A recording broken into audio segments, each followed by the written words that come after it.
Jalan Raya Pos Jalan Dendeles, Pramudia Anantatur, diterbitkan oleh Lentera di Pantara. Bagian Mr. Cornelis atau Jatinegara. Pada awalnya tempat ini bernama Mr. Cornelis. Pada bulan-bulan pertama pendudukan Jepang melalui Osamu Seri bersamaan dengan diubahnya Batavia menjadi Jakarta, Mr. Cornelis diubah jadi Jatinegara. Tidak jelas bagiku siapa yang mengusulkan nama baru ini. Orang Belanda biasa memendekkan nama itu jadi Cornelis, sedang penduduk Jakarta atau Batavia memendekkannya jadi Mister. Boleh jadi orang yang mengusulkan nama Jatinegara pada kekuasaan militer Jepang tidak tahu nama Mr. Cornelis adalah nama orang Indonesia dari Banda. Ia datang ke Batavia sebagai tawanan perang kompeni Belanda. Nama pribadinya adalah Cornelis Nen. Nama depan Mister sebenarnya tak lain dari gelar yang diberikan kepadanya oleh company. Sama dengan master dalam bahasa Inggris, jabatannya sejak di Banda adalah penginjil atau guru agama. Gelar Mister diberikan kepadanya karena dalam kawasan Nusantara yang dikuasai company Belanda, ia satu-satunya yang menguasai bahasa Portugis, Spanyol, dan konon juga Inggris dan Belanda. Dengan bahasa-bahasa yang dikuasainya, ia menjadi imam Katolik yang bisa melayani orang-orang Portugis, yaitu orang-orang Afrika bekas tawanan company Belanda, dan orang-orang Mardikers, yaitu orang-orang India tawanan company Belanda yang dilepas sebagai orang Mardika di Batavia. Karena jasa-jasanya, Belanda mengkaruniainya sebidang tanah di tempat yang kemudian dinamai Mr. Cornelis pada 1661. Tidak jelas mengapa nama aslinya Senen tidak pernah dicantumkan. Semasa kekuasaan company Belanda, Mr. Cornelis terdiri sepenuhnya atas tanah-tanah swasta dan pada pokoknya diperuntukkan perkebunan kelapa dan pertanian sawah dan juga perkebunan tebu sebagai keluarbiasaan. Setelah Dendeles memindahkan pusat pertahanan Batavia, tempat ini menjadi kota militer dengan tangsi-tangsi besar dan pernah juga terdapat sekolah militer yaitu kursus pendidikan perwira dan sekolah teknik pembikinan senjata. Belanda juga mendirikan penjara pusat sipil yang besar di Cimidang dan rumah tahanan luar biasa Bukit Duri. Di rumah tahanan luar biasa Bukit Duri ini Belanda pernah menyekap diriku sejak Juli 1947 sampai Desember 1949, 2,5 tahun. Dan di tempat ini pula karya-karya awalku dilahirkan. Sedang di penjara Cipinang, Jenderal Nasution pernah menyekap aku selama hampir 1 tahun sebagai tahanan pribadinya, 1960-1961. Penjara lain di Jatinegara adalah penjara Salemba. Penjara yang semasa Orde Baru mendirikan kekuasaannya nampak juga bernafsu menyekap diriku. 4 tahun aku jadi penghuninya, kerja paksa tentu. Bertanam sayuran di tanah luar penjara. Di pagi hari memikul air kakus penjaranya untuk siraman sayuran. Sebagian hasil tanamannya memang untuk membantu para tapol untuk tinggal hidup. Sebagian lagi tak jelas bagaimana pertanggungjawabannya karena korupsi tetap marak dalam setiap kekuasaan yang berlaku di Indonesia. Semasa kekuasaan company, Jalan Raya Pos menghubungkan Mr. Cornelis dengan bagian Batavia kota sehingga dalam waktu pendek tempat ini juga jadi pemukiman yang menyenangkan, lebih sehat daripada di bagian kota lama. Kemudian jadi kota administrasi. Dalam kemerdekaan tanah swasta sama sekali telah terhapus. Gedung-gedung baru bermunculan berdesakan antara instansi pemerintahan dan perdagangan. Dan seperti di sektor-sektor lain dari wilayah khusus Ibu Kota Negara Republik Indonesia, juga tempat ini tampak semrawut tidak terkendali pertumbuhannya. Depok. Jalan Raya Pos membentang ke selatan sepanjang 22 km melalui Pasar Minggu, Lenteng Agung, dan Pondok Cina sampai Depok. Dari namanya Lenteng Agung dan Pondok Cina, dengan mudah orang dapat membayangkan dulu di dua tempat tersebut pernah berdiri sebuah kelenteng besar dan pemukiman penduduk Tionghoa.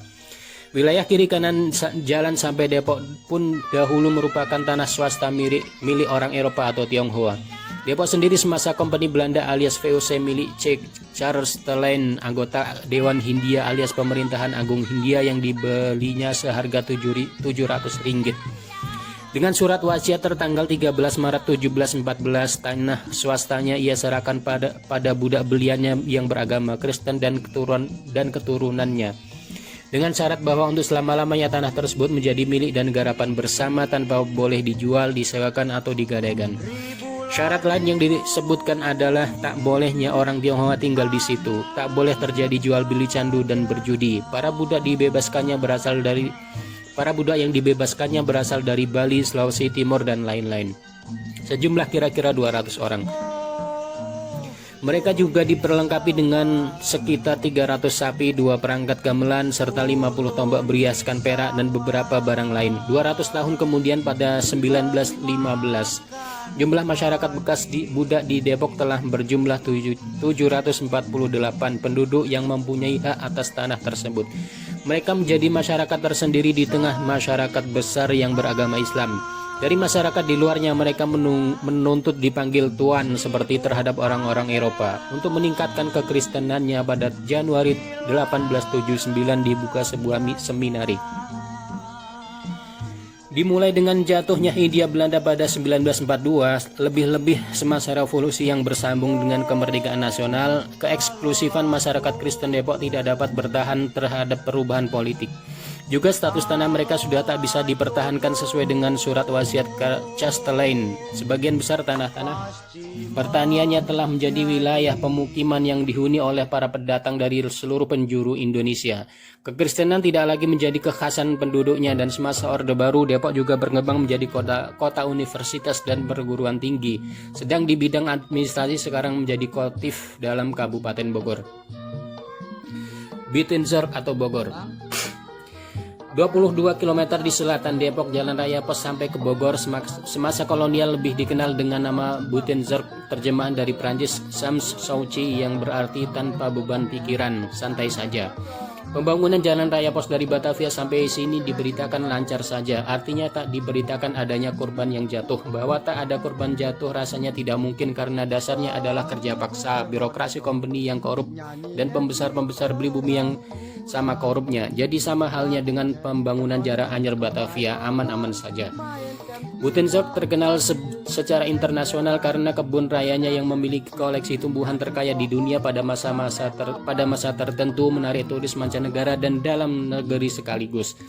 Juga terkenal karena istananya, tempat para gubernur jenderal silih berganti tinggal di sini dan biasanya hanya sehari semalam saja tinggal di istana Batavia. Tetapi istana satu lantai yang megah ini bukanlah yang asli dan adalah pengganti istana lama 2 lantai yang dihancurkan oleh gempa bumi 11 Oktober 1834.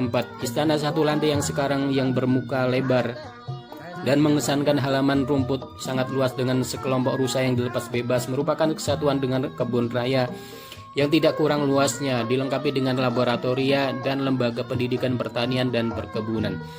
Wilayah ini juga terkenal dengan tingginya curah hujan rata-rata dalam setahun 432 cm, sehingga Buitenzorg atau Bogor mendapat julukan kota hujan. Kenyamanan udara membuat warga ibu kota negara suka melarikan diri ke wilayah sini di waktu-waktu liburan. Di samping itu, yang juga membuat terkenal adalah adanya batu bertulis bertahun 1355 Saka atau 1433 Masehi dengan inskripsi dalam bahasa Sunda kuno dan baru dengan gambar 2 tapak kaki di sampingnya. Karena kehadiran batu-batu tua tersebut, tempat keberadaannya dinamai batu tulis. Barang 2 abad sebelum kedatangan bangsa-bangsa Eropa di Jawa, Buitenzorg atau Bogor menurut penyelidikan yang makin lama makin menentu merupakan ibu kota kerajaan Pajajaran bernama Pakuan. Didirikan pada 1355 Saka atau 1433 Masehi sebagaimana tercantum dalam batu tertulis tersebut. Kerajaan Hindu Sunda terakhir ini hilang dari sejarah setelah ditaklukkan oleh kerajaan Banten yang Islam. Peninggalan lama Bogor yang juga menarik banyak wisatawan adalah arca Domas 800 arca dengan gaya pahatan kasar Polinesia yang menggambarkan para leluhur. Dengan ketinggian 264 meter di atas permukaan laut pada kaki Gunung Salak, tanahnya subur dan menjadi pintu gerbang memasuki daerah Priangan Si Jelita. Pundi-pundi komoditi kekuasaan kolonial yang berasal dari perkebunan kopi, teh, hina tidak mengherankan bila pada awal revolusi Belanda berusaha menguasai kembali Bogor untuk dapat memperoleh kembali pundi-pundinya. Akibatnya sepanjang jalan raya pos dari Jakarta sampai Bogor berlumuran darah para pemuda Indonesia. Tentu saja aku sering melewati kota ini, bahkan beberapa kali menghadiri pertemuan di Istana Bogor. Terakhir semasa Orde Baru setelah bebas dari Pulau Buru, menghadiri perkawinan salah seorang anak dari Wakil Presiden Adam Malik.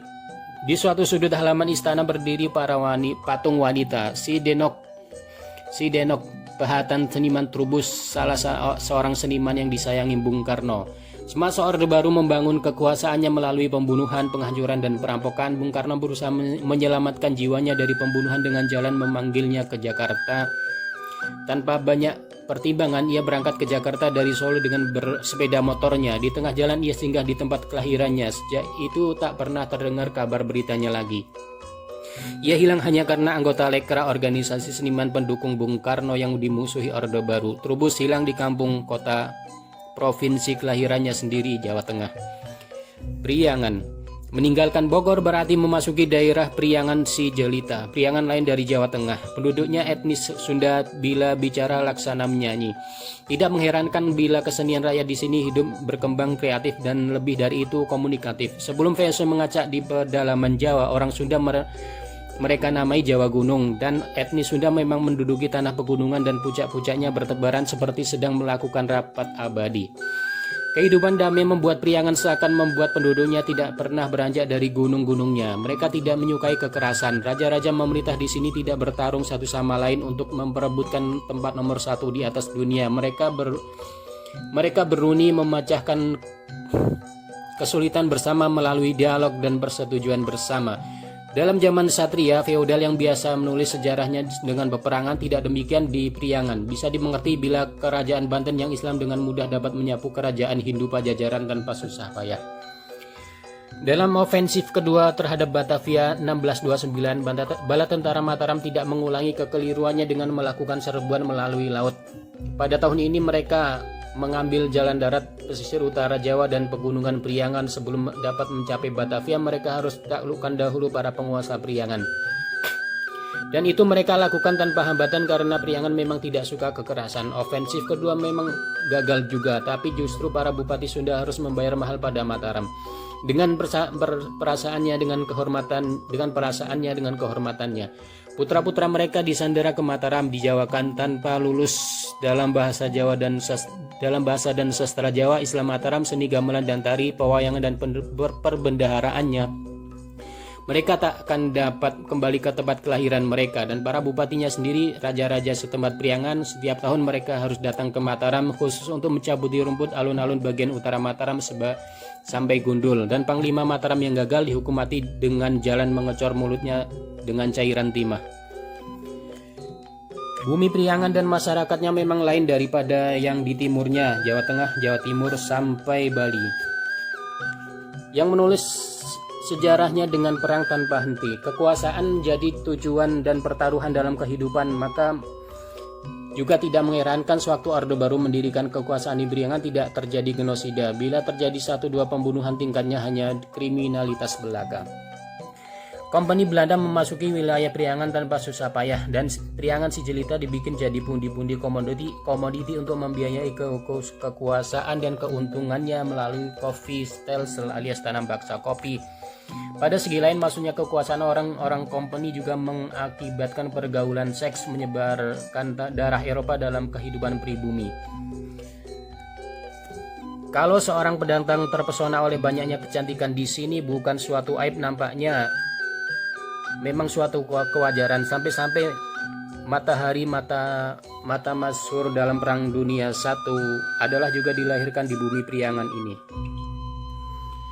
Baiklah, kita memasuki wilayah Priangan atau Parahyangan, tempat para hyang atau leluhur atau dewa bersemayam. Jalan raya pos menjurus ke tenggara sejauh kurang dari 10 km sampai ke Ciawi di kaki Gunung Pangrango. Menghindari kenaikan punggung gunung, jalan raya pos membelok ke timur menyusuri Ciliwung dan Barang 12 km, kemudian sampai di Cisarua. Sepanjang jalan ke mana mata memandang terhampar kebun-kebun teh bertingkat mendaki punggung Pangrango. Kebun-kebun kopi semasa VOC telah tiada sebagai akibat merosotnya harga kopi di dunia internasional, disusul oleh dihapuskannya Kopi Stelsel. Ruas jalan raya pos Cisarua Cugenang sepanjang 22 km memotong punggung utara Gunung Pangrango. Company menamainya waktu itu Gunung Biru. Sewaktu jalan raya ini dibikin, Cisarua adalah milik tuan tanah Rimsdik, dan justru di sini jalan raya itu mulai menanjak. Tak dapat dibayangkan betapa banyak korban berjatuhan karena kecelakaan, kelelahan, kehabisan tenaga atau kelaparan. Ini adalah benar-benar pembikinan jalan baru, tidak sekedar melebarkan. Pada waktu itu belum jadi kebiasaan menggunakan dinamit. Punggung gunung yang terjal berlipat-lipat itu harus dipapras dengan tenaga manusia.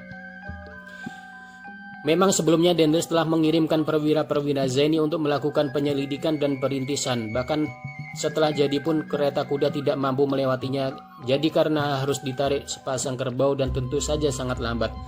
Titik tertinggi yang dilewati adalah puncak. Menurut laporan seorang perwira Inggris pada 1815, bila cuaca terang melalui jurang-jurang yang menganga di bawah kaki, pandang mata bisa mencapai Samudra Hindia di selatan dan Laut Jawa di utara. Tetapi berkali-kali melewati tempat ini tak pernah aku dapat keberuntungan membenarkan laporannya, entah orang-orang lain.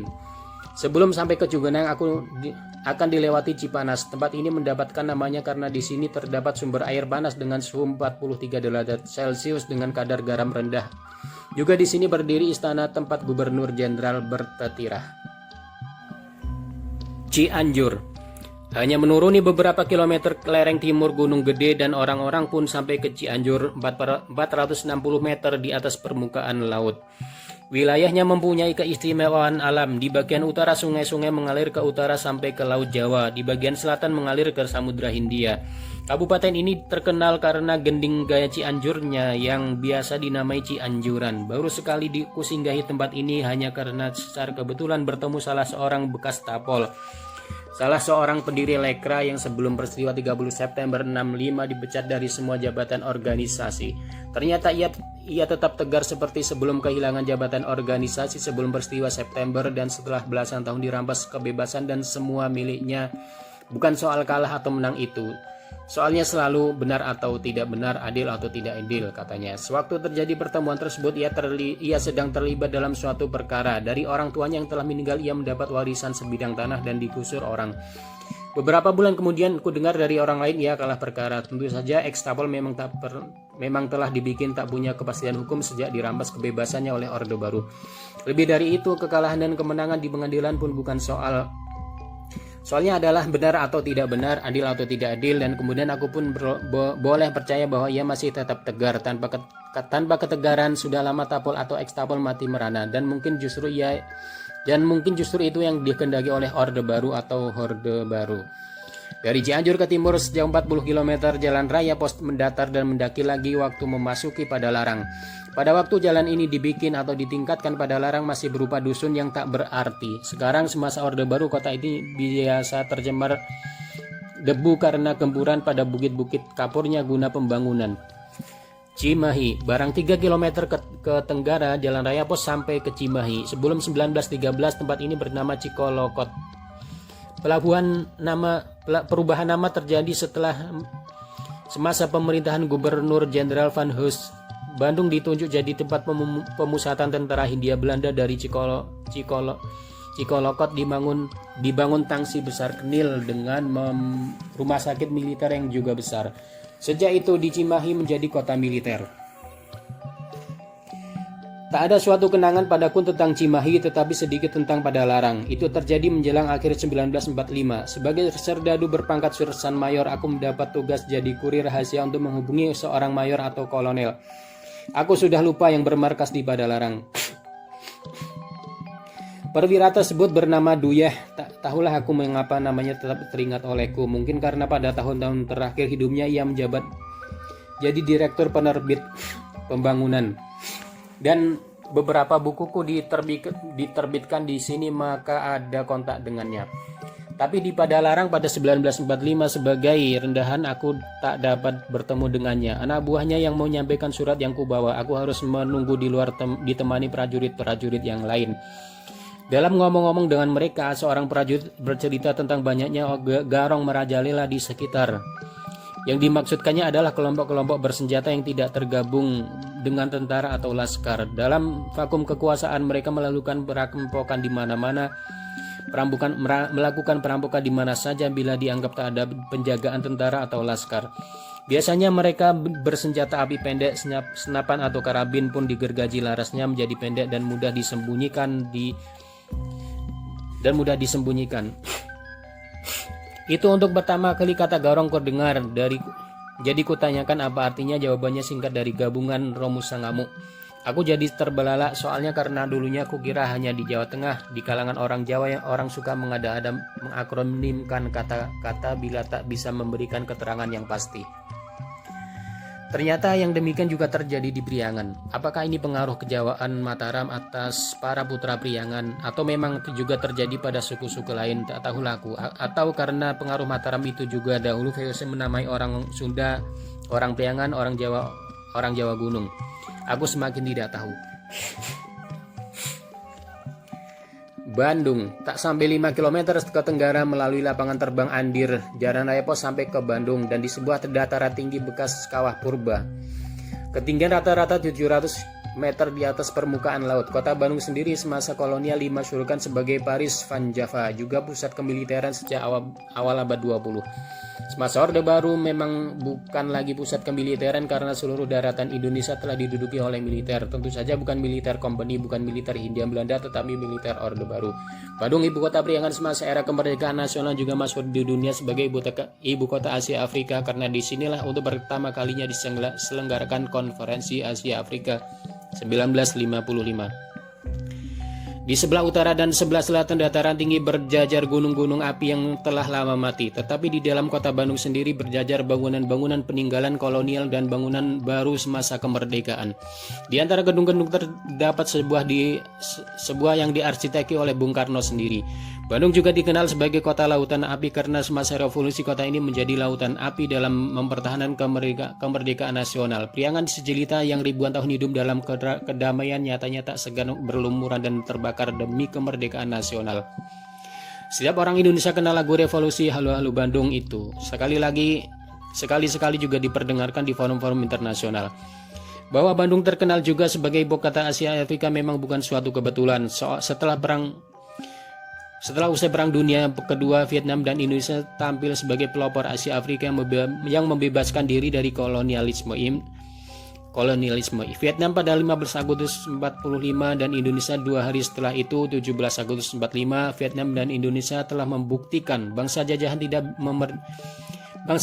bisa memerdekakan diri dari kekuasaan kolonial dunia utara. Maka sejak itu Asia Afrika bergolak untuk juga memerdekakan dirinya. Tanpa keberhasilan dua negara pelopor ini, sulit dibayangkan gerakan-gerakan kemerdekaan di dunia selatan bisa sukses. Sayang perjuangan mereka tidak semua segera berhasil. Perang Dunia II segera disusul oleh Perang Dingin Timur Barat. Komunisme versus kapitalisme. Perang memperebutkan keunggulan sistem politik dan ideologi dan tata dunia. Dan bila telah menyangkut ideologi, maka lenyaplah batas-batas ketatanegaraan regional, internasional maupun nasional. Karena dia hidup dalam benak pribadi perorangan. Dalam Perang Dingin antara Timur dan Barat, dunia kedua dan ketiga, dan dunia pertama, Soekarno lah yang menemukan dunia ketiga. Dunia harapan yang terbebas dari konflik Timur Barat, kapitalisme dan komunisme. Konsekuensi dari penemuan dunia ketiga adalah mengkonsolidasi semua gerakan kemerdekaan di Asia Afrika dan mengabarkan dampak Perang Dingin yang menjalari seluruh dunia, manusia penjajah dan manusia jajahan sekaligus. Pandangan jauh Soekarno yang membuat Indonesia menjadi mercusuar Asia Afrika, dan ini bukan penampilan Soekarno yang pertama dalam sejarah umat manusia. Penampilannya yang pertama adalah semasa muda ia merintis dan berhasil dengan gilang melahirkan nasion Indonesia, dan bukan tanpa hambatan dan hadangan, namun tanpa mengucurkan setetes darah pun seperti terjadi pada bentukan nasion-nasion lain di luar Indonesia. Dakwaan sekutu pemenang Perang Dunia Kedua bahwa Soekarno adalah war kriminal di samping Hatta yang kolaborator Jepang buyar tanpa bekas. Dalam masa pendudukan militeris Jepang bukan tanpa mempertaruhkan jiwanya, ia pergunakan kelemahan Jepang yang membutuhkan bantuan kaum nasionalis untuk melakukan pendidikan politik secara massal yang tak pernah bisa terjadi semasa kolonial Hindia Belanda, dan secara psikologis menaikkan harga diri manusia Indonesia di hadapan hegemoni kekuasaan-kekuasaan penjajah Barat. Semua yang diupayakan barang tentu dengan sejumlah kelemahan dan kesalahan, menemukan muaranya pada kemerdekaan nasional pada 17 Agustus 1945 dan tanpa mengucurkan darah setetes pun. Suatu unikum dalam sejarah umat manusia. Bukan kebetulan bila negara-negara penjajah atau bekas penjajah di dunia utara tidak menyukai Soekarno, apalagi antek-anteknya di dalam negeri Indonesia sendiri yang hidup dari kesetiaannya pada bekas majikan. Itu sebabnya sampai sekarang pun semua anti Soekarno digabung jadi satu ikatan masih tetap tanpa arti di hadapan Soekarno, sekalipun berhasil dibikin almarhum sebagai tahanan Orde Baru.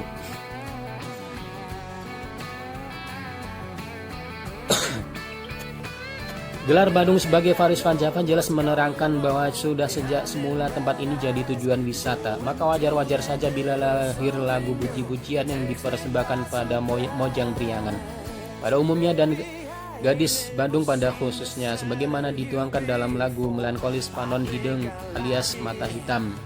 Berpuluh tahun lagu ini berkumandang di darat, laut, dan udara. Dalam tahanan di penjara Bukit Duri, waktu aku belajar lagu-lagu Eropa dan Amerika dari seorang perwira TNI juga tahanan, untuk pertama kali ku dengar dari mulutnya bahwa Panon Hideng bukan lagu asli Sunda.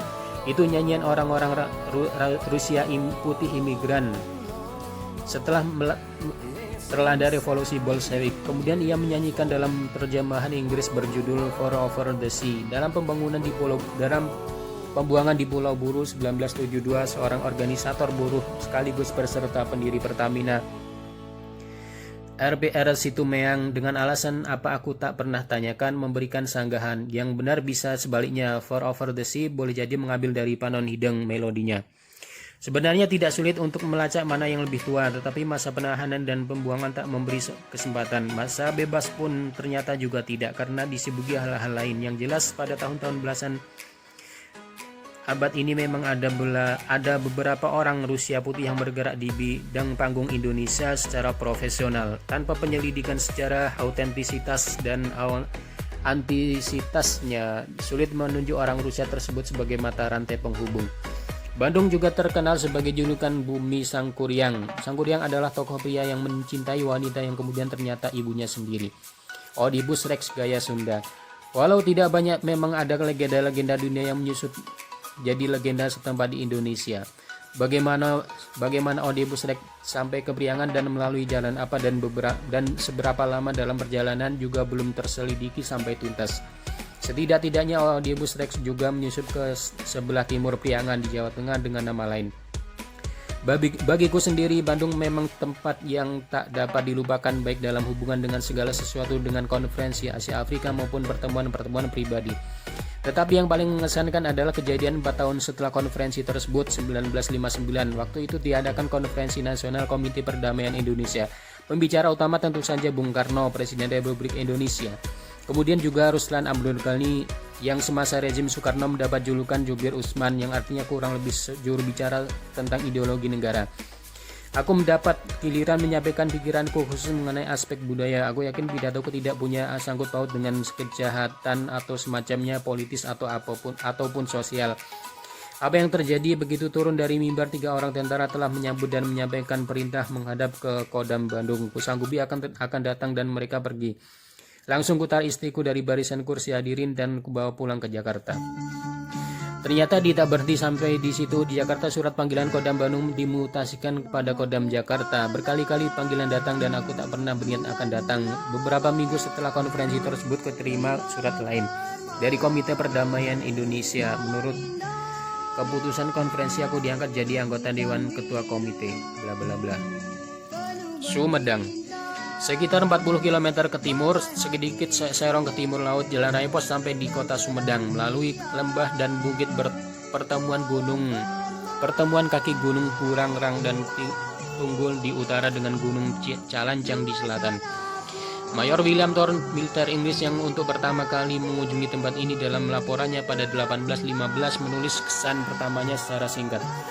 Keindahan tanah pertanian dan perkebunannya membentang bukit-bukit dan lembahnya yang sangat subur sambung menyambung dalam suatu keanekaan yang jelita dan menambat hati, membentuk pemandangan yang sangat memuaskan. Penduduknya berkulit lebih cerah dengan wajah lebih lembut daripada bagian lain di Pulau Jawa, dan wanitanya pun bersosok menarik dan beberapa di antaranya sangat cantik. Daenerys dalam pembangunan jalan raya pos menghadapi banyak kesulitan dengan penguasa pribumi setempat, terutama dalam melaksanakan bagian cadas atau jurang cadas pangeran. Penduduk Sumedang bangga pada perlawanannya ini. Untuk mengenangnya telah didirikan patung pangeran kolonel berhadapan dengan Daenerys. Dalam berjabat tangan, pangeran kolonel memberikan tangan kirinya sedang tangan kanannya memegang hulu keris. Dalam pembikinan jalan inilah untuk pertama kali ada angka jumlah korban yang jatuh 5.000 orang. Bahwa angka yang diberikan begitu bulatnya telah menunjukkan tidak rincinya laporan, hanya taksiran, mungkin kurang, mungkin lebih. Setidak-tidaknya ini adalah genosida tidak langsung demi pembangunan, demi kelangsungan penjajahan dan kebesaran kekayaan dan kemajuan Eropa. Genosida tidak langsung, ya karena memang ada genosida langsung yang membuat sejarah Belanda di Indonesia benar-benar membuat tangan nasionalnya berlumuran darah. Genosida langsung ini pertama-tama dilakukan Jan Pieter Soenkoen, pendiri Batavia itu, di Pulau Banda, dimulai pada 8 Maret 1621 dan selesai pada 11 Maret tahun itu juga. Yang semasa VOC dirayakan setiap tahun sebagai kemenangan Orde VOC. Penduduk yang lepas dari genosida melarikan diri ke pulau-pulau lain. Pulau Banda menjadi kosong tanpa penduduk untuk memelihara kebun-kebun pala dan cengkeh penduduk yang mereka rampok dan raya. VOC mendatangkan tenaga kerja budak belian. Berapa orang yang telah jadi korban genosida pun tidak pernah ada angka disebut siapa-siapa korbannya. Dalam sejarah nama-nama rakyat yang dikorbankan tidak pernah tercatat. Apalagi waktu itu dunia belum mengenal Pancasila dengan salah satu silanya kemanusiaan yang adil dan beradab. Dalam pelayaran dari Maluku ke Batavia pada 1619, armada VOC singgah di Jepara, dan yang waktu itu masih pelabuhan, belum tertutup lumpur selebar 7 km dan melakukan genosida ditambah pembakaran separuh kota Jepara. Juga tak ada jumlah korban yang tercatat, apalagi nama-namanya. Untuk berhasilnya proyek pembangunan jalannya, Daenerys tidak bergeming melihat ribuan jiwa pribumi melayang. Sekali lagi laporan orang Inggris pada 1815 itu, seluruh jalan raya pos itu korban tewas diperkirakan sejumlah 12.000 orang. Jadi Marskal Gubernur Jenderal itu meneruskan genosida tak langsung itu demi pembangunan, dan yang tewas tidak akan pernah melihat, jangankan menikmati hasil cucuran keringatnya sendiri. Maaf kalau kulanjutkan cerita ini dengan masalah genosida. Apa boleh buat, genosida tak langsung dilakukan kekuasaan Hindia Belanda setelah usai Perang Jawa 1825-1830. Akibat perang besar 5 tahun itu, Hindia Belanda bangkrut, dan kebangkrutannya membuat Nederland mengalami krisis keuangan. Gubernur Jenderal Van den Bosch memberlakukan kultur stelsel alias tanam paksa, tak lain dari petani yang dikerahkan untuk kerja paksa. Di banyak daerah demi panen komoditi untuk membiayai penjajahan dan penjajah, ribuan petani Jawa tewas berkelaparan karena tak sempat menggarap sawah dan ladangnya sendiri. Tentu saja keluarganya juga ikut tewas, digerombokan sampai orang tak sempat menguburkan para korban. Bila diingat bahwa setiap muslim berkewajiban mengurus mayat siapapun sampai ke kuburnya, dapat dibayangkan betapa desa-desa tersapu oleh maut. Genosida tak langsung ini harus diteruskan memang ada hasilnya. Nederland bukan saja lolos dari krisis keuangan, juga mampu membangun dan jalan kereta api. Pernah pada tahun 60-an kutulis karangan tentang jumlah hutang Nederland pada Indonesia yang berasal hanya dari kultur stelsel itu saja dan tanpa diperhitungkan bunganya selama 1,5 abad. Sayang tak ada sambutan baik di Indonesia sendiri, apalagi di Nederland. Genosida langsung malam terjadi pada abad 20 sekarang dan yang melakukan bala tentara fasi Jepang di Kalimantan Barat. Sampai sekarang tak pernah ada penyelidikan baik dari pihak Jepang maupun Indonesia. Seakan jiwa orang Indonesia memang begitu rendahnya. Maaf, cerita ini belum juga selesai. Pada 1947 sekali lagi Belanda membuat genosida langsung di bawah Kapten Westerling. Genosida dilakukan di Sulawesi Selatan. Mane Sopyan menaksir jumlah penduduk Indonesia yang dibantai sebanyak 40.000 orang. Sekali ini ada komisi melakukan penelitian dari pihak Belanda yang menemukan angka 5.000 orang.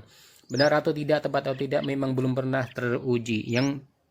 Yang jelas tidak pernah ada daftar nama dan alamat mereka yang telah dibikin jadi almarhum. Tidak kurang bengisnya adalah genosida sepanjang sejarah feodal pribumi sendiri. Kalau yang tewas dari kasta satria mungkin namanya bisa masuk dalam babat, tetapi bila yang dibantai rakyat kecil petani, nama mereka akan hapus untuk selama-lamanya. Di akhirat pun mungkin mereka juga tak bernama lagi. Kemudian datang genosida pribumi paruh abad ke-20 yang juga tak jelas berapa jumlah korban pembantaian. Ada yang menyebut ratusan ribu, sejuta, malah sampai 1,5 juta. Ini adalah genosida untuk mendirikan Orde Baru yang oleh sementara kalangan Barat dianggap sebagai berita baik. Memang berita baik bagi modal raksasa internasional untuk membangun neokolonialisme di bumi Indonesia. Juga tak pernah ada daftar nama dibikin, malah komite fact-finding yang dibentuk oleh Bung Karno untuk mendapatkan angka pasti hanya angka. Belum lagi di daftar nama dari para pemenang setempat hanya mendapat angka-angka tidak seberapa.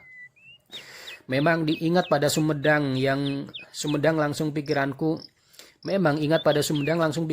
melayang pada sederet genosida langsung ataupun tidak langsung yang pernah dilakukan di bumi tanah airku. Sekali lagi maaf. Malah masih ada yang perlu ditambahkan, genosida yang dilakukan terhadap para tahanan politik yang sudah tak berdaya di penjara-penjara yang semestinya menjadi tanggung jawab yang menahan. Berapa tahanan politik hilang dari tempat penahanannya karena jiwanya dikehendaki orang-orang tertentu karena motif pribadi. Tidak pernah tercatat apa motif pribadi itu. Umumnya karena masa Orde Lama tidak pernah menang dalam kompetisi politik.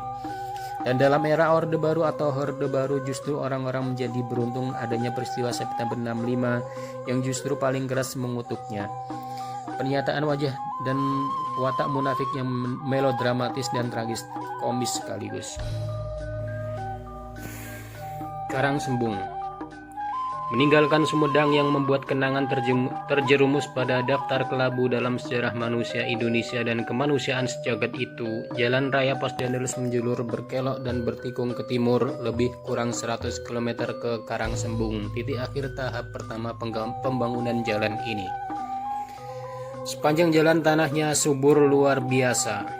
Masa VOC penduduknya masih sedikit, kebun-kebun kopi berkembang luar biasa, juga padi-padian, apalagi buah-buahan dan sayuran. Tempat ini dipilih Dendels karena sebelum ia berkuasa telah menjadi pusat pergudangan komoditi, yang dari sini mau diangkuti melalui darat ke Karawang atau diteruskan juga lewat darat ke Batavia dan bisa melalui Sungai Cimanis ke Teluk Cirebon untuk melanjutkannya melalui angkatan laut ke Batavia bahkan ke Cirebon saja.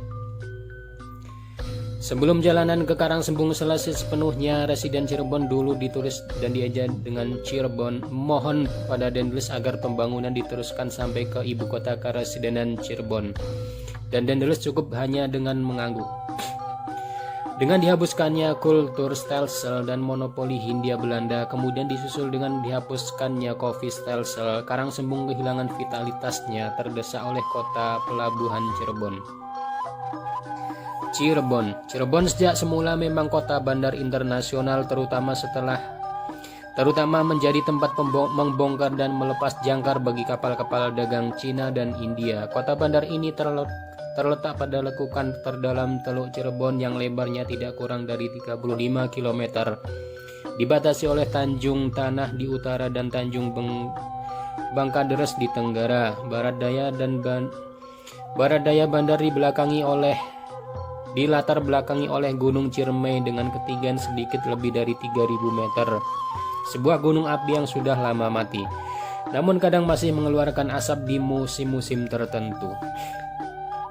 Di bandar ini terdapat pos militer penting sebelum apalagi semasa Dendels, dan terdapat bagian kota dengan penduduk orang Eropa yang meninggali gedung-gedung yang apik. Penduduknya cukup banyak. Beberapa tahun saja setelah kepergian Dendels, sebagian besar penduduk Cirebon disapu oleh wabah pes. Cirebon muncul dalam sejarah Indonesia sejak masuknya agama Islam yang dipeluk oleh masyarakat pedagang pribumi. Sebelum itu, semasa Hindu, peranan Cirebon tidak atau kurang penting. Ini dapat dilihat dari sedikitnya peninggalan, yang terpenting diantaranya adalah prasasti Batu Kawali dan sejumlah arca perunggu di telaga. Dalam masa peralihan dari Hindu ke Islam, Cirebon menempati lembaran penting dalam sejarah Indonesia yang tak dapat lepas dari nama Anumerta Sunan Gunung Jati. Malah ia dipercaya sebagai pendiri Cirebon. Sebenarnya ia adalah seorang Arab yang pada mulanya bermukim di tengah-tengah masyarakat pedagang pribumi yang telah memeluk Islam. Namanya yang panjang Syekh Nuruddin Ibrahim bin Maulana Israel. Biasanya disingkat Syekh Maulana saja. Di sebuah bukit di Astana 4 km di utara ibu kota Cirebon, ia dimakamkan dan berabad lamanya jadi tempat ziarah. Para Sultan Cirebon dipercaya keturunan penyebar Islam ini. Salah seorang keturunannya, Hasanuddin, sekitar 1527 telah menaklukkan kerajaan Banten dan mengislamkannya. Nama Cirebon yang pernah dia kehilangan banyak kewibawaannya setelah VOC dengan berbagai cara mengambil wilayahnya. Di samping wilayah itu sudah terpecah-pecah karena terbagi-bagi di antara keturunan Sultan. Waktu Inggris berhasil dapat mengusir kekuasaan Belanda Perancis dari Jawa, para penguasa pribumi Cirebon menyerahkan pelaksanaan administrasi pemerintah kepada Inggris. Pada awal abad 18, sejak 1719 bahkan sampai 1805, wilayah Cirebon dilanda keresahan yang nampak tak ada akhirnya. Kegagalan panen, wabah pes, bencana kelaparan, perampokan dan penjarahan, dan dengan sendirinya pembunuhan. Di bawah pimpinan Mirza, rakyat yang menganggap kompeni Sultan dan penduduk Tionghoa sebagai biang keladi kesengsaraan mereka memberontak.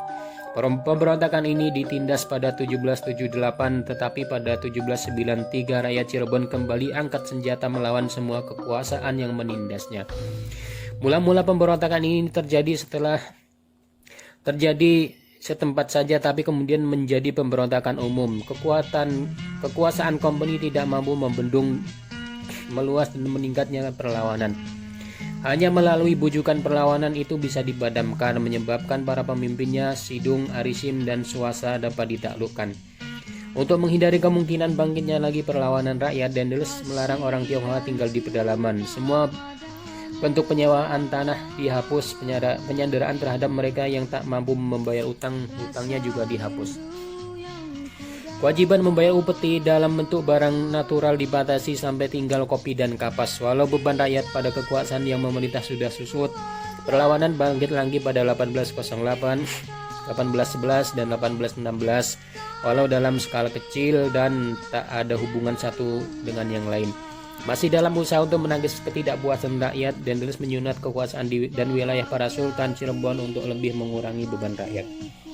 Kemudian datang kultur Stelsel dan atau tanam paksa Gubernur Jenderal Van den Bosch, dan kembali Cirebon berontak. Para pemimpinnya Sanggrek alias Bagus Bongso dan dua orang rekannya dibuang ke Banda. Pemberontakan terakhir ini mengakibatkan terjadinya polemik yang meriah antara Van den Bosch dengan anggota Dewan Hindia P. Markus. Sejak itu Cirebon tenang-tenang saja. Tidak dapat dilepaskan dari Cirebon adalah bangunan Gua Sunyaragi. Bangunan yang bukan saja dikagumi juga menjadi tujuan wisata. Bangunan ini terletak sekarang di Kelurahan Sunyaragi dalam Kodia, Cirebon. Mulai dirintis pembangunannya pada 1703 dan dianggap selesai pada 1852. Lamanya pembangunan terutama karena ketulisan penduduk yang begitu lama yang meletuskan pemberontakan baik panjang maupun pendek, menyeluruh ataupun setempat-setempat. Dan anehnya bila pemberontakan tersebut antara lain disebabkan oleh ketidaksukaan penduduk pada penduduk Tionghoa, arsitek Sunyaragi justru seorang Tionghoa. Ya, itu sedikit tentang Cirebon, dan bagiku sendiri Cirebon memberi kenang-kenangan yang aku harap dan yakin tak akan terulang lagi. Waktu itu pertengahan 1946 sudah lewat, pangkatku sudah melompat dari Letnan 2. Melompat jadi Letnan 2, gaji pun sudah punya. Memang waktu masuk militer menandatangani surat pernyataan tidak mengharapkan sesuatu sebagai imbalan atas dinas kemiliteranku. Waktu pemerintah RI mengeluarkan uang sendiri sebagai ganti uang Jepang dan setiap warga negara dewasa mendapat bagian 10 rupiah Uang Jepang dinyatakan tidak berlaku lagi. Keluar peraturan militer mendapatkan gaji sesuai dengan pangkatnya. Itu peraturan pemerintah. Kenyataan yang kuterima setiap bulan hanya separuh dari yang ditentukan pemerintah. Korupsi memang sudah mulai merajalela. Dalam kesatuanku terdapat seorang kopral. Postur tubuhnya dan wajahnya lain dari bawahanku yang lain. Pikirku bila dia punya saudara perempuan pasti cantik. Dalam percakapan tentang keluarganya ternyata ia punya kakak dan adik perempuan. Malah ia tunjukkan potretnya. Keluarganya tinggal di Tegal sebelah timur Cirebon. Waktu mendapat cuti 3 hari kuajak dia melancong ke Tegal. Barang tentu sambutan meriah yang kuterima. Kami naik kereta api ke timur dalam uniform Tentara Republik Indonesia. Siapa tahu adik atau kakaknya cocok untukku. Indahnya usia muda. Waktu itu aku 21, Letnan 2. Meski dengan mendapat separuh gaji, apa nyatanya sampai di Tegal rumahnya kopral itu saja tak dapat ditemukan. Ajaib kan? Jadi terpaksa menginap di hotel. Keesokan harinya kembali ke Pangkalan. Sampai di Cirebon kami turun dan untuk melihat kota. Sore harinya masuk ke hotel terbesar yang ada di kota. Betapa kaget waktu membayar makan malam. Semua yang uang ternyata telah lenyap dari sakuku. Jadi bon dibuat dengan janji akan dibayar besok kalau hendak meninggalkan hotel. Aku merasa terhibur karena surat jalan dan surat bebas dari biaya kereta api tidak ikut melayang. Pada jam 3 pagi aku keluar dari kamar untuk mengintip ruang resepsi. Para penjaga sudah pada mendengkur. Kubangunkan si kopral celaka itu. Kami menyelinap dan melarikan diri. Kota sunyi senyap pada jam-jam demikian semasa revolusi. Jadi kemana mesti pergi? Kereta belum waktunya tiba, tapi paling aman toh tidur di stasiun. Dalam berjalan menuju stasiun terbaca papan nama yang menunjukkan tempat itu adalah markas Laskar Rakyat setempat. Nampaknya suatu undangan yang diharap-harapkan sekiranya tak ada masalah. Di pangkalanku sendiri sesuai dengan perintah pucuk pimpinan militer diperintahkan melucuti Laskar Rakyat dan laskar-laskar lain yang tidak diakui pihak resmi. Pertentangan dan tembak-menembak sudah dan bisa terjadi setiap saat itu di pangkalanku di Cirebon. Laskar Rakyat tampak tenang-tenang saja. Dengan mengatasi was-was akhirnya kami memasuki pelataran markas Laskar Rakyat. Minta pada piket untuk diperbolehkan menginap. Tanpa curiga piket menerima kami, malah menyuguhkan singkong rebus. Bahkan mereka tidak memeriksa surat-surat resmi kami. Sebagai ucapan terima kasih kami makan dan minum yang disuguhkan. Belum lagi membaringkan badan, perutku melintir. Piket menunjukkan tempat kamar kecil. Tempat itu gelap tak tembus pandang. Kaki menggerayangi tahta kakus. Begitu mendapatkan ketinggian langsung nongkrong. Aneh, barang buangan itu jatuh memantulkan bunyi minor. Membersihkan diri pun tangan gerayangan mencari sumur. Dan waktu membasuh itu korek logam itu jatuh dari kantong celana. Curiga pada suara minor, aku kembali ke kakus. Sinar api korek itu. Masya Allah, ternyata yang kuberaki bukan tahta kakus tapi tungku dapur. Dan kotoranku jatuh ke dalam periuk rendah yang masih ada singkong rebus. Celaka, ini bisa jadi tuduhan aku agen provokator dan tembak-menembak bisa terjadi dan bisa merembet jadi tembak-menembak antara tentara lawan laskar. Kopralku kutarik dan dari tikar di pendopo. Sekali lagi kami melarikan diri. Losari. Dari Cirebon, jalan raya pos mulai memantai pesisir Laut Jawa. Dari sini 30 km ke tenggara jalan ini sampai ke kota Losari di tepian Ciangkelok yang bersama dengan cabangnya Kali Bosok membentuk Teluk dan Tanjung Losari dengan perlumpurannya. Sungai dan cabangnya tersebut juga membentuk rawa-rawa yang luas yang membuat Losari sekarang berada 9 km dari pantai. Pernah Losari dianggap sebagai batas wilayah bahasa Sunda dan bahasa Jawa di timurnya. Anggapan tersebut tidak sepenuhnya benar karena di baratnya Cirebon terdapat masyarakat berbahasa Jawa. Brebes. Meninggalkan Losari, jalan raya pos memasuki provinsi Jawa Tengah yang berbahasa Jawa. 30 km sampailah ke kota Brebes, terletak di tepian Kali Pamali. Setelah melewati kota, sungai berganti nama menjadi Kali Kamal. Konon Kali Pamali adalah batas wilayah kekuasaan antara Sunda di barat dan Jawa di timurnya. Boleh jadi diduga itu ada benarnya mengingat Pamali yang berarti larangan, nama untuk sungai tersebut. Kali Pamali yang memungkinkan wilayah Brebes menjadi daerah gula, mengairi sungai besar kebun tebu dan mengairi sejumlah besar kebun tebu dan berdirinya 3 pabrik gula. 1 pabrik diantaranya berdiri di Ketanggungan Barat semasa kolonial, sebuah tanah swasta. Letnan Gubernur Jenderal Lafres menghadiahkannya pada seorang bupati Brebes yang berjasa kepadanya.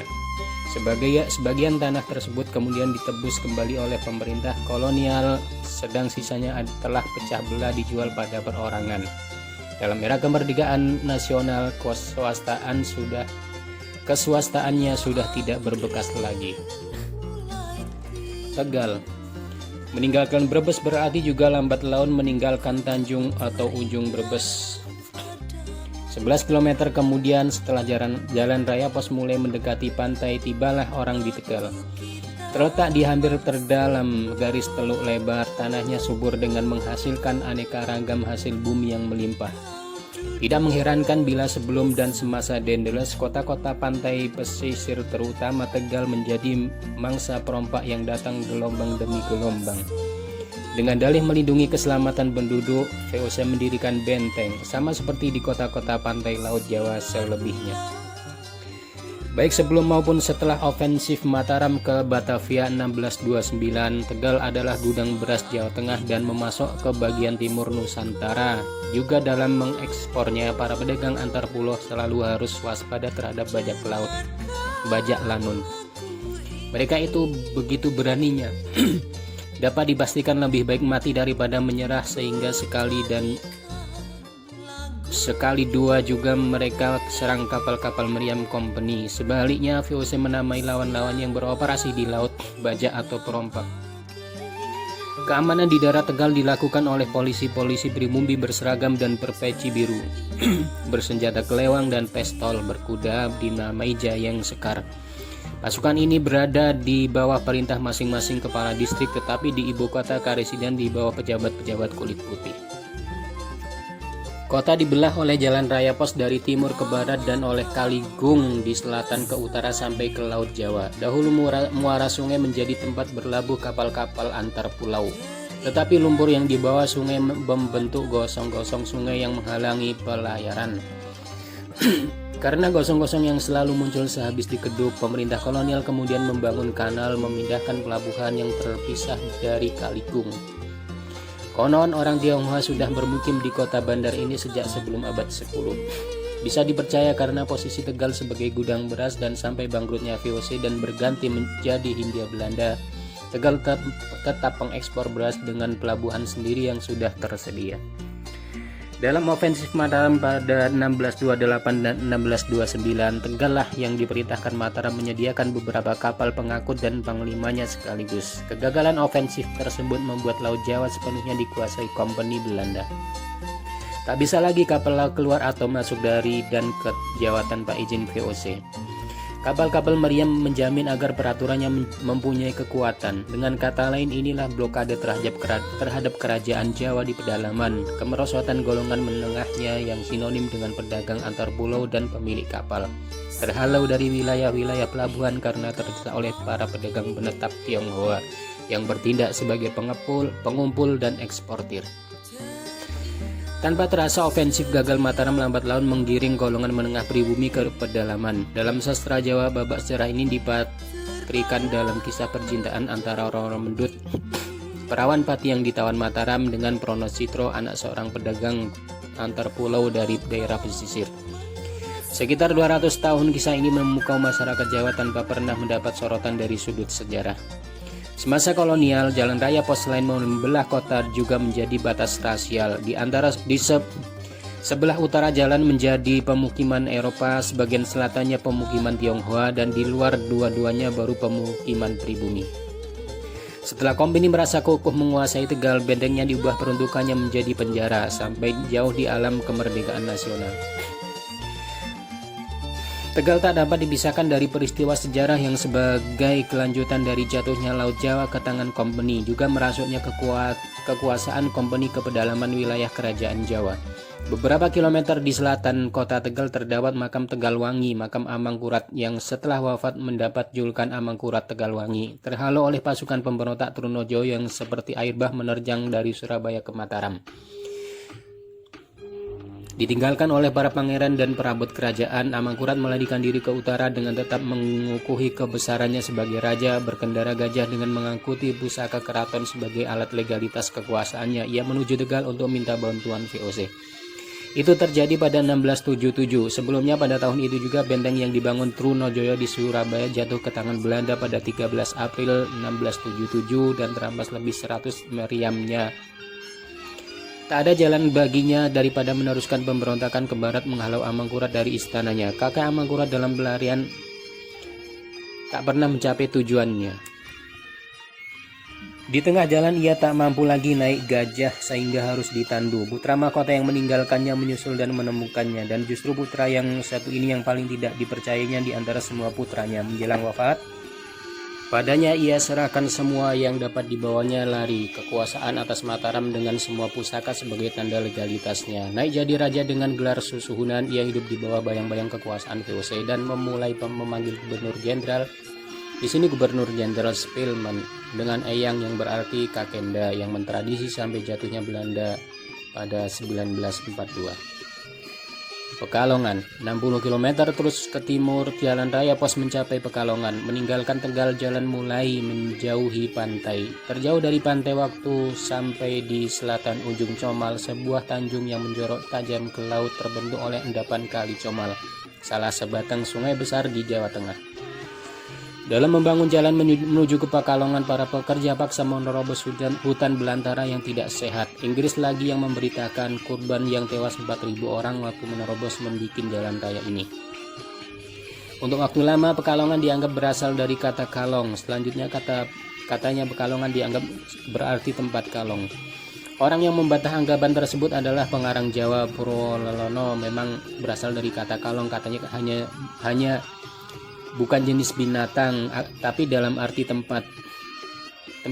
Sebuah istilah di kalangan para nelayan yang berarti tempat ikan. Tanahnya sangat subur. Tidak mengherankan bila sebagai karesidenan semasa kolonial memiliki 17 pabrik gula.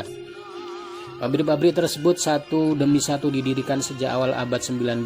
Tanah subur dan pabrik gula berarti adanya tanah-tanah swasta atau jauh kemudian tanah erfpach disewa untuk 70 tahun. Sudah semasa Dendles, wilayah Pekalongan berpenduduk jauh lebih rapat dari wilayah-wilayah lain. Pada 1743, wilayah ini melalui perjanjian antara VOC dengan Pakubuwono II jatuh ke tangan Belanda. Demikian juga sepanjang pesisir utara sampai ke Pasuruan di Jawa Timur.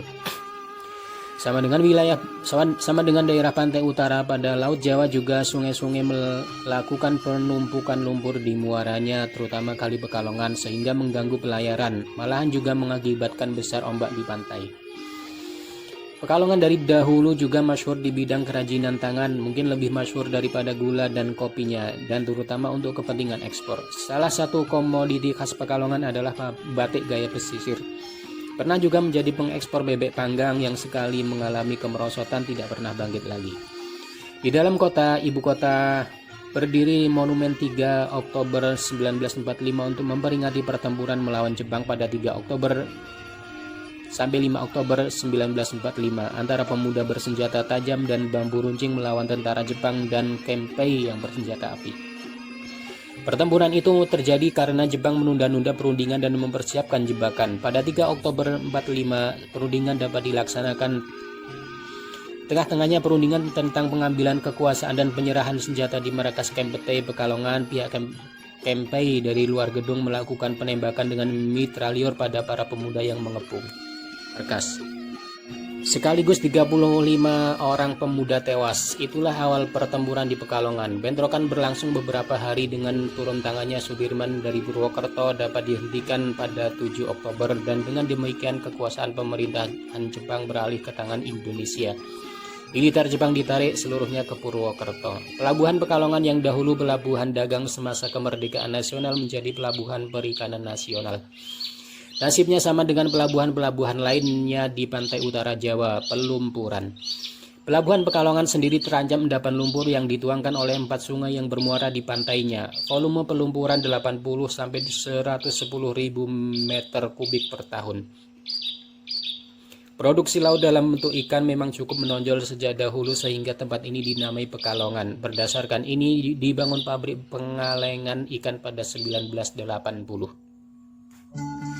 Batang 8 km ke timur Pekalongan, jalan raya pos sampai ke Batang. Pada sungai kecil Kalibatang penduduknya padat dan kaya akan kerajinan tangan terutama batik dan pencetakan kain katun.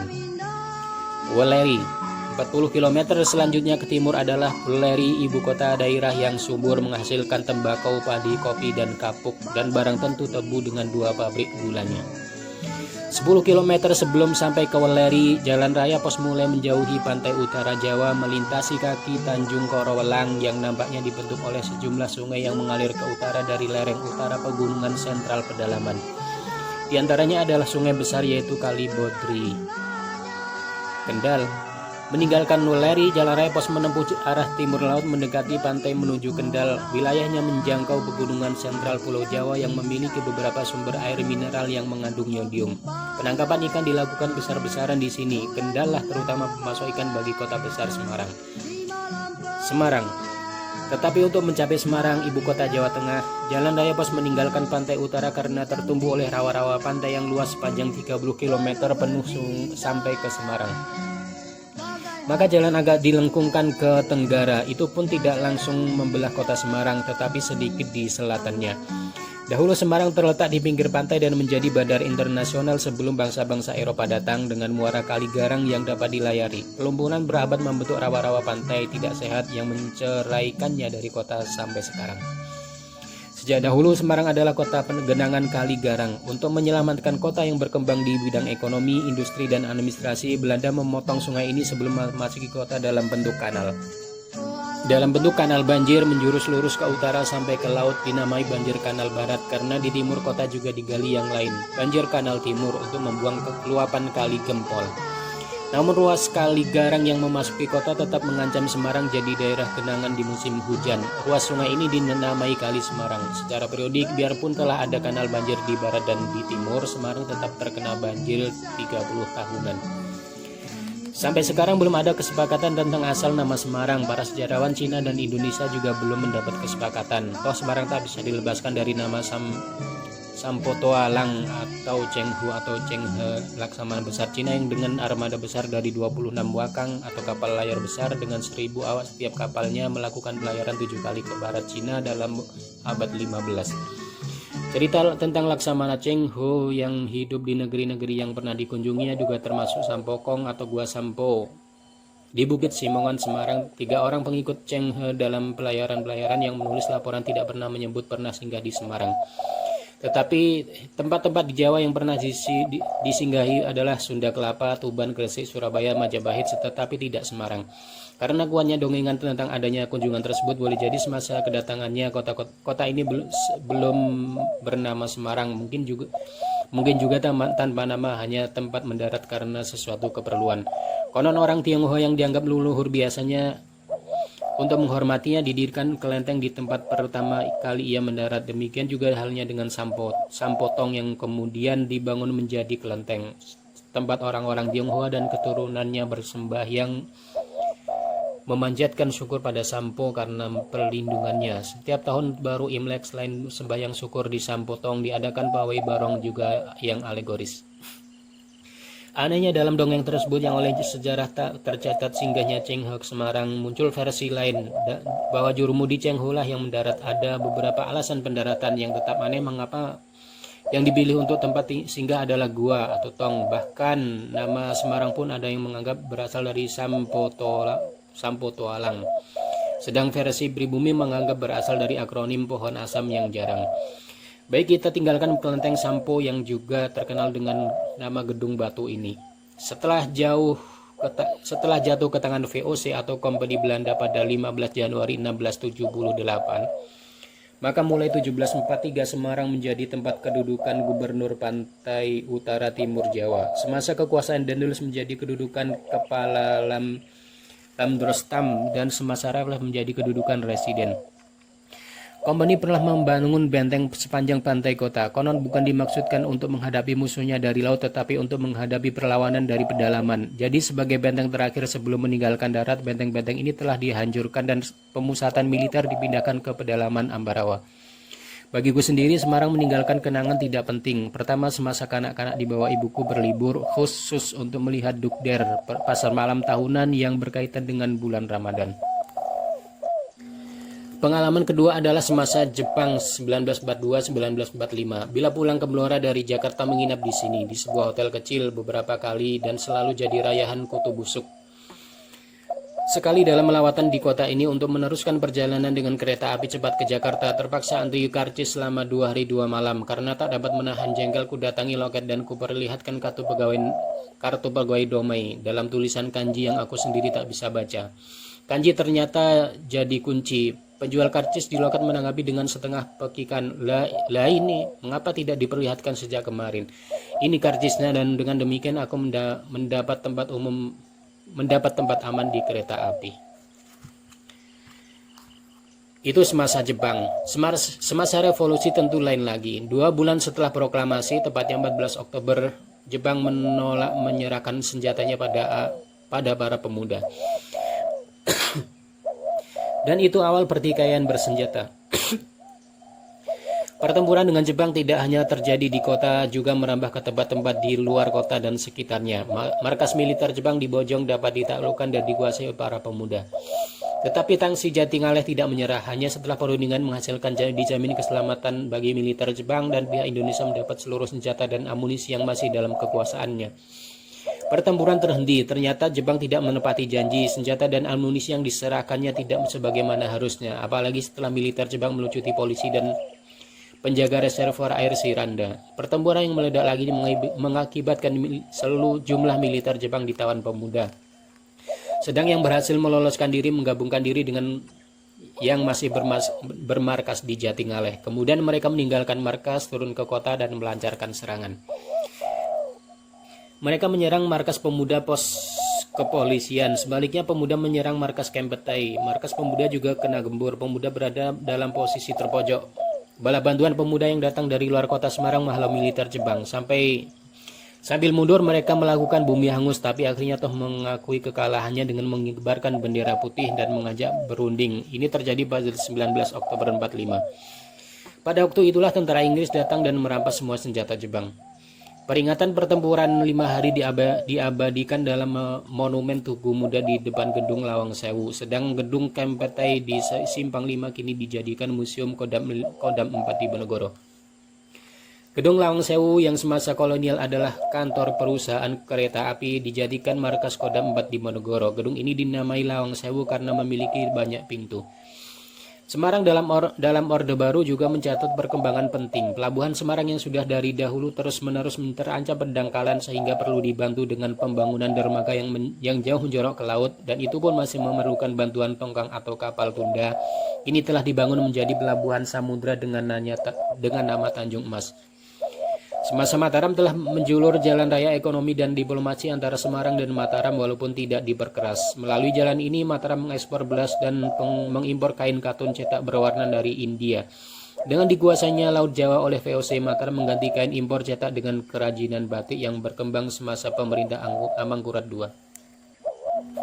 Demak, barang 28 km sedikit serong ke timur laut, jalan raya pos mencapai Demak. Sebagai kota, Demak tidak dapat dikatakan tua, mulai dikenal sekitar 1500. Melemah dan berantakannya Majapahit memberi kesempatan pada Demak untuk muncul sebagai kerajaan Islam pertama di Jawa. Rajanya yang selama ini dianggap bernama Raden Patah, dari Patah yang berarti kemenangan, berasal dari koloni Cina di Palembang.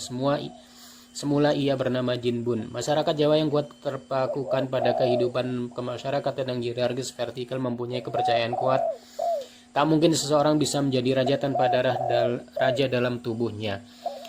Boleh jadi berdasarkan kepercayaan ini dalam babat-babat Jawa disebutkan bahwa Raden Patah adalah keturunan Raja Majapahit terakhir yang jelas semasa dinasti Demak tidak pernah melahirkan karya sastra Jawa yang memberikan kesaksian tentang kehadiran kerajaan ini. Tulisan sastra tentang Demak dalam sastra Jawa ditulis jauh setelah jatuhnya kerajaan tersebut dan itu pun menggunakan bahasa Jawa yang nisbiah baru. Dalam dongeng-dongeng tentang penyebaran Islam di Jawa, Demak ditampilkan sebagai kerajaan yang direstui para wali. Sebagaimana halnya semasa Hindu persetujuan diberikan oleh para Brahmin. Juga sejumlah dongeng tentang para wali, para penyebar Islam periode pertama di Jawa ditulis dengan bahasa Jawa yang relatif baru. Di antara para wali yang masih terkemuka disebut bernama Kalijaga yang berasal dari bahasa Jawa kuno Pariwrajaka, yang berarti berkelana sambil mengajar. Bahwa kata tersebut kemudian berubah menjadi Kalijaga menunjukkan nama tersebut tidak berasal dari abad 16, boleh jadi 2 abad kemudian. Demak tak dapat diceraikan dari Masjid Agung Demak yang dimasyhurkan mempunyai 4 tiang utamanya terbuat dari serpihan kayu. Didindingi kayu dan diikat dengan ikatan cincin-cincin besi menembusi lantai-lantai atas masjid sampai ke atap. Sampingnya yang luas dituguri oleh 8 buah tiang kayu berpahat yang dimasyhurkan berasal dari Majapahit. Pada dinding-dindingnya dipatrikan porselin-porselin Cina. Boleh jadi semasa Raja pertama Demak, kota ini merupakan pelabuhan sebagaimana halnya dengan kota Jepara, mengingat kerajaan ini berorientasi ke laut. Malah salah seorang putra tertua yang oleh Portugis dikenal dengan nama Pati Unus pada 1512 telah menyerang Portugis di Malaka dan kalah. 5 tahun setelah itu Raja pertama Demak wafat. Dalam pembangunan jalan sampai ke Demak, sejumlah besar sungai pantai kecil mengecil menghadang para pekerja. Bahkan Demak sendiri dibelah oleh Kali Tuntang yang sedang saja besarnya. Admiral Jacob van Heemskerk adalah orang Belanda pertama yang berkenalan dengan Demak pada 1602. Waktu itu Demak telah kehilangan pamornya karena kekalahannya dalam perang melawan kerajaan Hindu di bagian tertimur Pulau Jawa dan telah menjadi bagian kerajaan Pajang, sekarang di sekitaran Klaten, yang sedang bertahan terhadap makin meluasnya pengaruh Mataram. Pajang menderita kekalahan mutlak pada 1604, lebih seabad kemudian pada 1746 Demak berada dalam kekuasaan Kompeni Belanda. VOC dan sahabat selanjutnya pada 1848 atau 1849 Demak kabupaten dengan penduduk 336.000 jiwa karena genosida tak langsung kultur stelsel alias tanam paksa, 2/3 penduduknya tewas. Menurut catatan sekarang catatan Belanda sendiri, dari 336.000 pada 1849 itu pada 1850 tinggal 120.000 jiwa. Seiring yang dialami Kabupaten Grobogan dengan penduduknya 98.500 yang tersisa 9.000 jiwa. Juga korban genosida tak langsung dari kultur stelsel dalam tahun-tahun sama. Setengah abad kemudian baru pada 1902 kembali Demak juga Grobogan dilanda wabah yang membunuh penduduk dan ternak besarnya sekaligus. Sewaktu Dendels melanjutkan usahanya menghubungkan Semarang dengan Demak, medan yang sangat sulit menghadang bukan hanya karena tanahnya tertutup oleh rawa-rawa pantai, juga sebagian daripadanya adalah laut pedalaman atau teluk-teluk dangkal. Untuk bisa membuat jalan kerja pengurukan menjadi pekerjaan pokok. Walau angka-angka tidak pernah dilaporkan, mudah diduga betapa banyaknya pekerja paksa yang kelelahan dan lapar itu menjadi makanan empuk malaria yang ganas itu. Dendels juga diberitakan memerintahkan penggalian kanal di sebelah utara Jalan Raya Pos, bukan saja untuk mendapatkan tanah galian buat menimbun Jalan Raya Pos, juga dimaksudkan untuk menghubungkan Kali Serang di timur dengan Kali Tuntang di barat untuk lalu lintas air. Semasa VOC dinamai Prawart Kanal. Dengan penggalian sejumlah kanal lain untuk pembuangan air, Dendels boleh bangga berhasil dapat dikeringkan lebih kurang 36.000 bau rawa yang diubah menjadi sawah, dan tetap tidak diberitakan berapa yang tewas. Baik selama dan setelah Dendels, banjir dan air genangan tetap mengancam wilayah terendah ini yang bukan tidak bisa mengakibatkan bencana kelaparan. Pengerukan sungai-sungai terus-menerus dilakukan sampai masa Orde Baru pada 1986. Beberapa kali kulewati kota ini juga Masjid Agung Demak. Entah mengapa tak ada keinginan untuk singgah biarpun untuk sekedar makan di warung pinggir jalan. Kudus, barang 22 km arah Serong ke timur laut, Jalan Raya Pos sampai ke Kudus. Sebuah nama yang berasal dari bahasa Arab yang berarti bersih, suci, murni. Sudah dari namanya orang dapat menduga bahwa kota ini menempati mata rantai penting dalam penyebaran Islam tingkat pertama di Jawa. Dan memang tidak keliru. Di sini pada abad 16 Sunan Kudus berkedudukan bukan hanya sebagai penyebar Islam, juga sebagai politikus yang ikut memainkan kekuasaan dalam kerajaan Demak. Kota yang terletak pada Kali Gelis ini selain peninggalannya yang berkaitan dengan agama Islam adalah kota dagang. Di sini untuk pertama kali lahir pedagang-pedagang besar pribumi, terutama sebagai pabrikan rokok kretek yang semasa kolonial menguasai pasar rokok kretek di seluruh Jawa. Dalam kemerdekaan nasional, rokok kretek Kudus juga diekspor ke berbagai negara. Kudus sebagai ibu kota kabupaten memang patut dinamai kota kretek.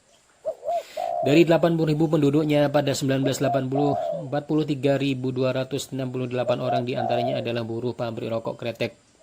31.412 orang daripadanya adalah wanita.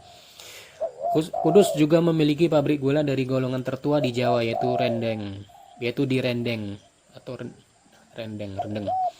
Berarti perkebunan tebu sudah berkembang pada abad 19. Lebih dari satu abad, Kudus termasuk penghasil kapuk terkemuka. Walau memang mengalami kemunduran pada 1983, masih memiliki 937.234 pohon kapuk di atas areal seluas 5.000 hektar. Yang paling mengesankan para pendatang adalah menara atau minaret Masjid Kudus yang bagi penduduk setempat adalah makam pangeran atau Sunan Kudus.